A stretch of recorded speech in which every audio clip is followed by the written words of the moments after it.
दक्षिण चीन सागर पर हक जताने से लेकर कई देशों के साथ सीमा विवाद में उलझा चीन अब अकेला पड़ता दिख रहा है। एशियन समिट में बुधवार को चीन के प्रधानमंत्री ली कीयांग ने जो बात कही उसके तो यही मायने निकाले जा रहे हैं।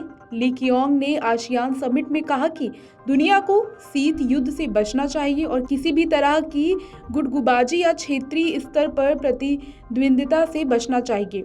इंडोनेशिया में जुटे आसियान और जापान, साउथ कोरिया, ऑस्ट्रेलिया और भारत के नेताओं की समिट में चीन ने कहा कि मौजूदा स्थिति में यह बहुत जरूरी है कि किसी ब्लॉक में जाने से बचा जाए। चीनी पीएम ने कहा कि ब्लॉक बनाने और किसी के पक्ष या विपक्ष में एकजुट होने से बचना चाहिए।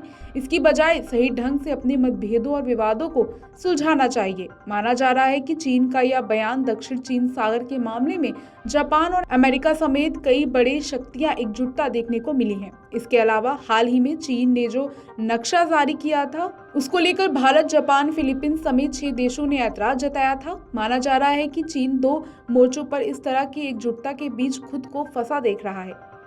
ताइवान के मामले में भी चीन को ब्रिटेन और अमेरिका से कड़ी चुनौती मिली है। हाल ही में ब्रिटेन ने ताइवान को मान्यता दी, जिसमें चीन की टेंशन बढ़ गई है। उससे पहले अमेरिकी नेताओं के ताइवान दौरे से भी वह परेशान रहा है। बता दें कि ताइवान को वह वन चाइना पॉलिसी के तहत अपना हिस्सा बताता रहा है। बता दें कि एशियन समिट में अमेरिकी राष्ट्रपति जो बाइडेन और चीन के शी जिनपिंग हिस्सा नहीं ले रहे हैं। जो बाइडेन की जगह पर अमेरिकी उपराष्ट्रपति कमला हैरिस पहुंची है। वहीं चीन की ओर से पीएम ली कीयांग समिट में हिस्सा ले रहे हैं। अमेरिका उपराष्ट्रपति कमला हैरिस इस मीटिंग में भी चीन की चुनौती बढ़ा दी। उन्होंने आसियान देशों से कहा कि अमेरिका आप लोगों के साथ है। उन्होंने साफ कहा कि अमेरिका इंडो पैसिफिक और दक्षिण पूर्व एशिया में आप लोगों के साथ काम करने का तत्पर है।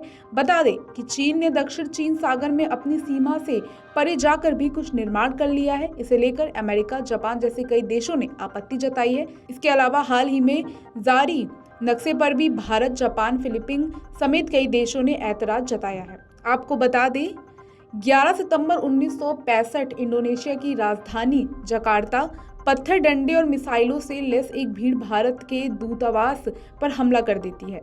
यह भीड़ क्रश इंडिया के नारे लगाती है। भारतीय दूतावास पर हुए हमले के पीछे इंडोनेशिया के तत्कालीन राष्ट्रपति सुर्कड़ो का हाथ बताया गया। वहीं सुर्कड़ो, जिन्हें पंडित नेहरू ने 1950 में भारत की पहली गणतंत्र दिवस परेड में शामिल होने के लिए बतौर चीफ गेस्ट दिल्ली बुलाया था। इस हमले की वजह से 1963 से 1966 तक इंडोनेशिया और मलेशिया के बीच सीमा विवाद को लेकर छिड़ी जंग थी। इसमें भारत ने मलेशिया का साथ दिया था। ऐसा कहा जाता है कि इससे नाराज होकर इंडोनेशिया के राष्ट्रपति ने भारतीय दूतावास पर हमला करवाया था। तब जंग में इंडोनेशिया को चीन का समर्थन हासिल हुआ था। 1965 की घटना को 58 साल बीत चुके हैं। आज प्रधानमंत्री नरेंद्र मोदी उसी इंडोनेशिया में हो रही आसियान देशों की समिट में हिस्सा लिए हैं। फर्क सिर्फ इतना है कि अब इंडोनेशिया चीन के जाल में फंसने से बचने के लिए भारत का साथ चाहता है। Video desk अमरुजाला.com। अमर उजाला अब आपके टीवी पर भी। अपने स्मार्ट टीवी पर यूट्यूब पर सर्च करें अमर उजाला, चैनल सब्सक्राइब करें और देखें ताजा खबरें, वो भी HD क्वालिटी में। और हाँ, बेल आइकन दबाना ना भूलें ताकि हर खबर हो आपके घर।